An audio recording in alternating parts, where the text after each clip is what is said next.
If you've ever questioned the stories you were told about your own past, or found yourself caught between what you believe to be true and what new evidence seems to suggest otherwise, or if a life-changing event has opened the door to family secrets, professional tensions, and a crisis of identity, or if you just want to know what's up next for our lady detectives in Botswana, if so, then today's book just might be for you. Today, I'll be reviewing The House of Unexpected Sisters by Alexander McCall Smith. Welcome to Spencer Reads Everything. I'm your host, Spencer Duncan, and today we are picking up yet another book in one of my absolute favorite series.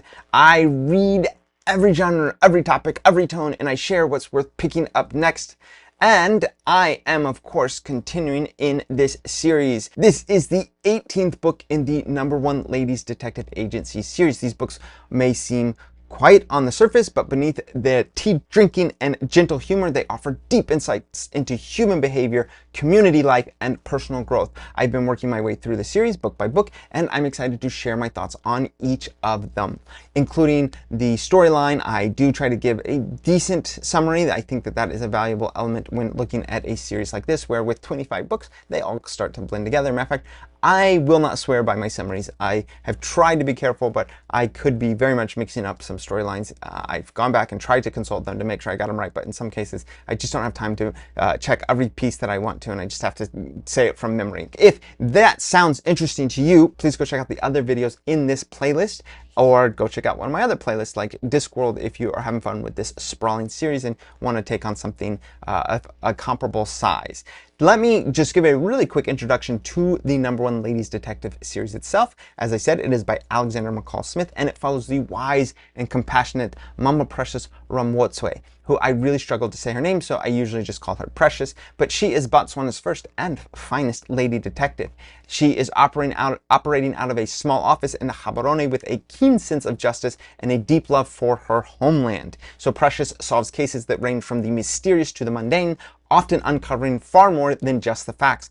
These are not necessarily high-octane thrillers. Instead, they're thoughtful and slow-paced mysteries that prioritize usually some kind of emotional intelligence and character development and the moral choices we all face. Precious is joined by the ever-efficient Mama Grace Makutsi, I also usually call her Grace, who is her assistant turned partner, whose pride in her secretarial school accomplishment is matched only by her sharp tongue and her very sharp mind.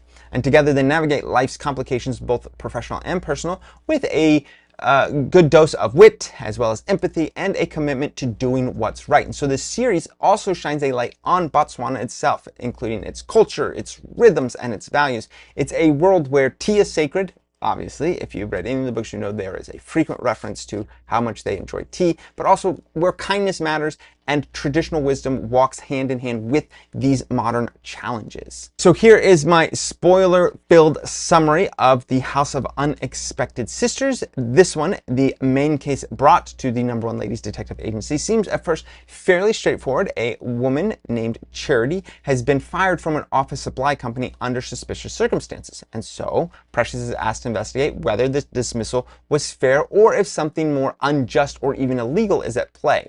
And so as Precious digs deeper, she uncovers not only professional jealousy, but also the quiet cruelty that sometimes hides behind proper business language. The case, while not dramatic in the usual detective fiction sense, exposes the lingering effects of some class prejudice and the vulnerabilities of women in the workplace. But that's only the beginning. At the heart of this novel lies in a second, more personal mystery, one that shakes Precious to her core. She hears a rumor that she has a sister she never knew about. At first, she refuses to believe it, trusting in the goodness and honesty of her late father, and that is going to be something that she struggles with throughout this book. However, as she begins to investigate this new thread of family history, she's forced to confront the possibility that the man she revered may have made mistakes, or at least kept some secrets. And that's actually probably the biggest actual mystery within this book, is trying to resolve that and come to some kind of conclusion with it. Meanwhile, Grace, her very bold and opinionated self, continues to assert herself as more than just an assistant. She takes initiative in the case with Charity, and she interviews some suspects and even puts forward her own theories. As usual, her stubbornness causes some friction with Precious, but her dedication and growth as a detective are also on display here. And then you have Precious's husband, Mr. JLB Matakoni, who offers his steady presence as a moral anchor in Precious's personal turmoil. But even he is forced to reflect on the ways that men are remembered and the imperfections that they all carry. She adored her father very much, and so considering that he may have had some secrets, it also leads her to, I don't want to say necessarily be suspicious of her husband, but maybe suddenly not have the kindest thing to say about men. And then we have Charlie, the older of the two apprentices, and he continues to be a source of some comic relief and also some exasperation, though he does get a moment of surprising tenderness when he, of course, offers to be as supportive as he can in the emotional upheaval that Precious is dealing with. In the end, Precious does meet her unexpected sister, and while the meeting is emotionally fraught, it also opens a door to deeper understanding as well as some forgiveness and connection. And I would say that if you take a look at it, you're also going to find an element of reconciliation as well in this particular book, as you would find in many of them. Here, as usual, when I reviewed these books, at least as of late, I really like to share some of my favorite lines because I really enjoy the writing style of these books. And I love the dry humor of some of the lines, but I also love what I think are very profound lines. I really try to just reflect on them. And so here's just a few of my lines, some funny, some profound. I usually try to go with funny first, but I sometimes also forget to actually put these in the order I would like. So the first one is, the husband should say to the reverend, and I promise not to defy my wife. That's of course a reference to your marriage vows. I see, said Mma Ramotswe. Somehow she could not find the energy to say much more than that. This man was just too exhausting to contradict. I think we've all been there. Inside every one of us, thought Mma Ramotswe, there is the child we once were, the child that was unsure about the world and our place in it. I like that one. Not forgiving was like scratching at a sore to keep the healing scab from forming. There's another good one. She would give him the benefit of the doubt, as she always did. Her experience had taught her that the names we gave to others and the things we accused them of often said more about us than they did about them. And then here is a very hopeful one from our protagonist. Nobody is so bad that there is no chance of change. So, who is this book for? Well, I mean, by this point, you should know if you're interested in this series or not. It's the 18th one or not. As usual, though, if you appreciate mysteries that are, again, less about catching killers and more about uncovering some truths, whether that's emotional or familiar or societal truths, or if you enjoy books where the atmosphere matters as much as the action and where the detective uses compassion as her greatest investigative tool, then this book will feel like a nice, warm welcome home, and I would recommend it.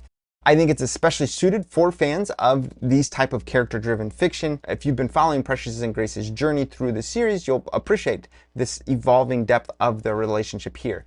I'd say that this installment also takes on some of the most personal questions, ones about identity and family and the weight of legacy.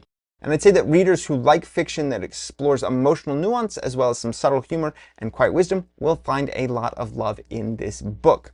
And of course, if you're a fan of Botswana's cultural rhythms or stories that gently interrogate tradition and progress without cynicism, you'll be right at home in this book as well. Again, it's the 18th book in the series though, so I think you would be familiar with all of that by this point. Who is this not for? Well, it is not a mystery for readers who crave those high-stakes action or those gritty crime scenes or those rapid-fire twists. There's not going to be any shootouts or car chases or anything like that. If your idea of a detective novel involves forensic analysis or a gun-toting investigator breaking the rules to get justice, then Precious is going to be worlds different from what you like in your detective novels. And I'd say that this book in particular is especially introspective, even by the standards of the series. There's really only one central case, and the personal storyline involving Precious's family takes up most of the emotional focus. So readers who are looking for a tightly packed procedural with multiple subplots may find this entry just a little too slow or too subdued and may not want to pick it up if you have not read any of the other books up to this point. However, if you've read all the other books up to this point, I think you'll certainly enjoy this. I certainly enjoyed this, but again, by this point, I think you should know whether you're interested or not. And as usual, I would say that Alexander McCall Smith's writing is very meditative. It is often philosophical, and for some people, that's just not what they want in their writing, and that's fine, that's okay. But for some people, it is exactly what they want. I would say The House of Unexpected Sisters is a tender, thoughtful addition to the #1 Ladies Detective Agency series. It gently explores what it means to face the past, as well as to question the people we've always trusted, and to find healing in unexpected places. Whether you come for the mystery or the wisdom, or simply the pleasure of spending more time with Precious and her circle, this installment offers quite a bit of richness that I think will stay with you. Please let me know, as usual, your thoughts on this particular book, if you have read it, or anything else in the series, or anything by this author. Please, I'd love to know what you're thinking. Let me know in the comments. And if you're enjoying this book, please check out the rest of the videos in the playlist for this series. And as usual, if you are enjoying this video or any of my videos, please share them. The more people that know about them, the more videos I can make. And don't forget to like, subscribe, turn on those notifications. And until next time, keep those pages turning.